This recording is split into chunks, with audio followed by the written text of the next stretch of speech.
তবে নারীরা সমাজের একটা মূল্যবান অংশ, কিন্তু এই মূল্যবান অংশকে বেশি মূল্য দিতে দিতে এমন পর্যায়ে পৌঁছে গেছে যে সেই মূল্যটা নারী সমাজ বুঝতে পারছে না বা বেশি বুঝে ফেলছে। আমি একটু উদাহরণস্বরূপ বলি,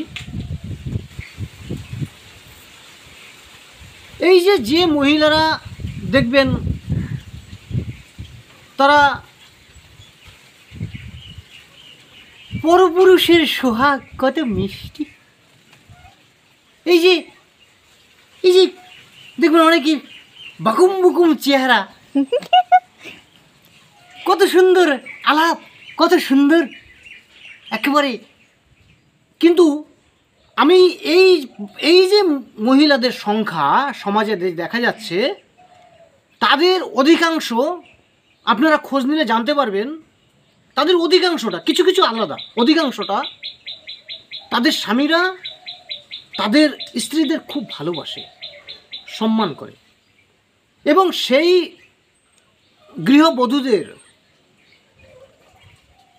গৃহবধূরা শ্বশুর শাশুড়িকে অনেক আগেই বিদায় দিয়েছে বা দেখে না, পছন্দ করে না, এবং স্বামীকে আগলে রেখে বাঁচতে চায়। আর স্বামী এক প্রকার কলুর বলদ তৈরি হয়ে যায়। এই বউ যা বলবে তাই, এই উঠো উঠো উঠো, হ্যাঁ উঠে বললাম, এই শুয়ে পড়বে।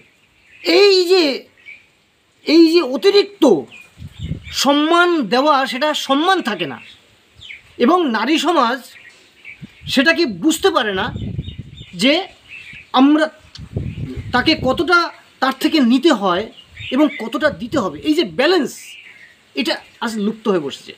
এর জন্য এই পুরুষতান্ত্রিক সমাজে এর জন্য আমি বেশি দায়ী করব পুরুষদেরকে। কারণ পুরুষতান্ত্রিক সমাজে পুরুষের অস্তিত্ব থাকছে না। প্রতি ঘরে ঘরে খোঁজ নিলে জানতে পারবেন, শিক্ষিত, যোগ্য, সম্মানীয় এবং বিবেকবোধ রয়েছে সেই পুরুষেরা স্ত্রীর কাছে লাঞ্ছিত হচ্ছে।